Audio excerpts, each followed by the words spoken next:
السلام علیکم ورحمۃ اللہ وبرکاتہ الحمد للہ وحدہ والصلاة والسلام علی من لا نبی بعد قال اللہ تبارک و تعالی فی القرآن المجید والفرقان الحمید ومن یبتغ غیر الاسلام دینا فلن يقبل منه وهو فی الآخرۃ من الخاسرین۔ سورہ آل عمران آیت نمبر 85۔ اللہ تعالیٰ نے فرمایا جو شخص اسلام کے سوا کسی اور دین کو تلاش کرے گا بس اس سے ہرگز قبول نہ کیا جائے گا، وہ شخص آخرت میں نقصان اٹھانے والا ہے۔ دیکھیے بڑی سختی سے اللہ تعالیٰ نے تنبیہ کی ہے کہ وہی چیزیں فالو کرنی ہیں، ایکسیپٹ کرنا ہے اس چیز کو اور ماننا ہے اس چیز کو جو ہمارے اسلام میں ہے، اور جو غیر اسلام کے علاوہ جن چیزوں کو وہ قبول کرے گا تو قیامت کے دن اس کے لیے خسارہ ہے۔ اور رسول اللہ صلی اللہ علیہ وسلم نے فرمایا، قال نبی صلی اللہ علیہ وسلم لا تقوم الساعة حتی تأخذوا من امتی بأخذ القرآن قبلها شبرا بشیرا وذراعا بذراع۔ رسول اللہ صلی اللہ علیہ وسلم نے فرمایا کہ اس وقت تک قیامت نہیں آئے گی کہ جب تک میری امت قدم بہ قدم ان لوگوں کے راستے پر نہ چلے جو غیر مسلم ہیں، یہودی ہیں، عیسائی ہیں، ہندو ہیں۔ تو اس لیے رسول اللہ صلی اللہ علیہ وسلم نے ایک حدیث میں فرمایا من تشبہ بقوم فہو منہ، جو جس قوم کی مشابہت اختیار کریں گے وہ انہی میں سے۔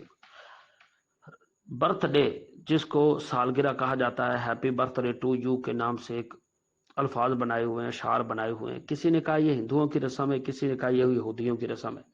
بہرحال یہ ہندوؤں کی رسم بھی کہا جاتا ہے، یہودیوں کی رسم بھی کہا جاتا ہے جو سالگرہ منائی جاتی۔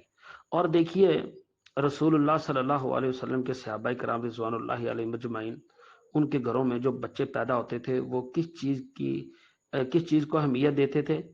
بچوں کے ختنے اور پھر بچوں کے عقیقے۔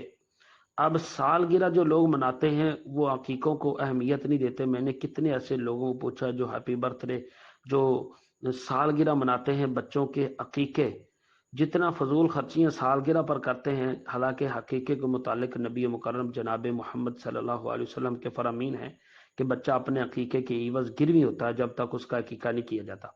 تو یہ فضول خرچی کی جاتی ہے، حالانکہ یہ خوشی نہیں ہونی چاہیے۔ جتنے بھی اس کے سال بڑھیں گے وہ ہمارے لحاظ سے بڑھیں گے، لیکن اللہ تعالیٰ کے ہاں تو اس بچے کی عمر کم ہو رہی ہے۔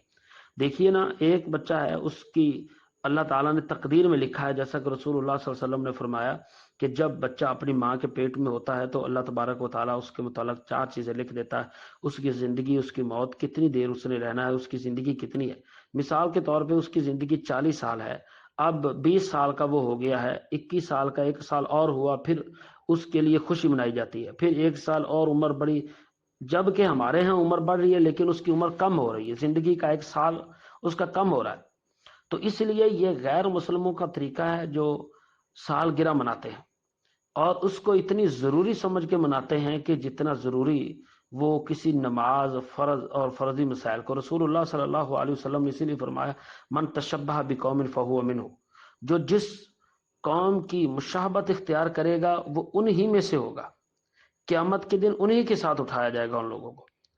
تو اسی لیے اور بھی بہت سی احادیث ہیں کہ رسول اللہ صلی اللہ علیہ وسلم نے منع کیا ہے، جو مسلمان ہیں ان کے طور طریقے کو صحابہ کرام رضوان اللہ علیہ مجمعین نے کسی بھی اپنے بیٹے کی پیدائش پر، حالانکہ کئی ایسے صحابہ تھے اور کئی ایسے صحابیات تھی جو مدینہ میں پیدا ہوئے، اور صحابہ کرام کے بچے مدینہ میں پیدا ہوئے، جیسا کہ حضرت عبداللہ بن زبیر رضی اللہ تعالیٰ عنہ کے متعلق ہے کہ مدینہ میں جب مسلمان گئے تو مسلمانوں کا سب سے پہلا جو بچہ پیدا ہوا مدینہ میں وہ حضرت عبداللہ بن زبیر تھا۔